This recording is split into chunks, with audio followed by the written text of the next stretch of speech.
Irmãos, bom dia. Hoje, terça-feira, dia 5 de agosto. Meditemos o Evangelho de Nosso Senhor Jesus Cristo neste dia, segundo Mateus. Naquele tempo, depois que a multidão comera até saciar-se, Jesus mandou que os discípulos entrassem na barca e seguissem à sua frente para o outro lado do mar, enquanto ele despedia as multidões. Depois de despedi-las, Jesus subiu ao monte para orar a sós. A noite chegou e Jesus continuava ali sozinho. A barca, porém, já longe da terra, era agitada pelas ondas, pois o vento era contrário. Pelas 3 horas da manhã, Jesus veio até os discípulos andando sobre o mar. Quando os discípulos avistaram andando sobre o mar, ficaram apavorados e disseram: "É um fantasma!" Gritaram de medo. Jesus, porém, logo lhes disse: "Coragem, sou eu, não tenhais medo."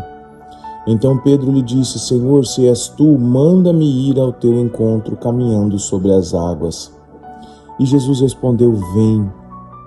Pedro desceu da barca e começou a andar sobre a água em direção a Jesus.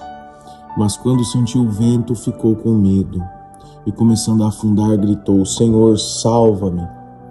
Jesus logo estendeu a mão, segurou Pedro e disse: "Homem fraco na fé, por que duvidastes?" Assim que subiram no barco, o vento se acalmou. Os que estavam no barco prostraram-se diante dele, dizendo: "Verdadeiramente tu és o Filho de Deus." Após a travessia, desembarcaram em Genezaré. Os habitantes daquele lugar reconheceram Jesus e espalharam a notícia por toda a região.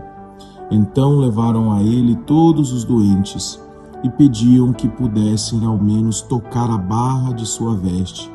E todos os que a tocaram ficaram curados. Palavra da salvação. Glória a vós, Senhor. Irmãos, o Evangelho de hoje nos mostra, então, a conhecida passagem de Pedro caminhando sobre as águas junto com Jesus. Pedro até consegue dar alguns passos. Pedro até consegue ter fé suficiente para começar a andar. Mas, à medida em que ele sente o vento, diz o texto, em que ele percebe talvez uma rajada mais forte de vento, algo assim, já que eles estavam no meio do mar, provavelmente uma tempestade, ele fica com medo e perde a fé. E perde a graça de continuar aquela caminhada tão extraordinária que ele fazia. Quantas vezes, irmãos e irmãs, em nossa vida, até começamos bem a nossa caminhada, até trilhamos o caminho da fé, mas quando o vento dobra e a gente sente o vento, ou seja, quando as dificuldades vêm, a gente fica com medo ou algum outro sentimento humano que nos afasta de Deus, que nos traz medo. Lembramos dessa passagem, lembramos que nesses momentos é a hora que devemos ter mais fé e continuar a caminhando em direção a Jesus. Deus abençoe você.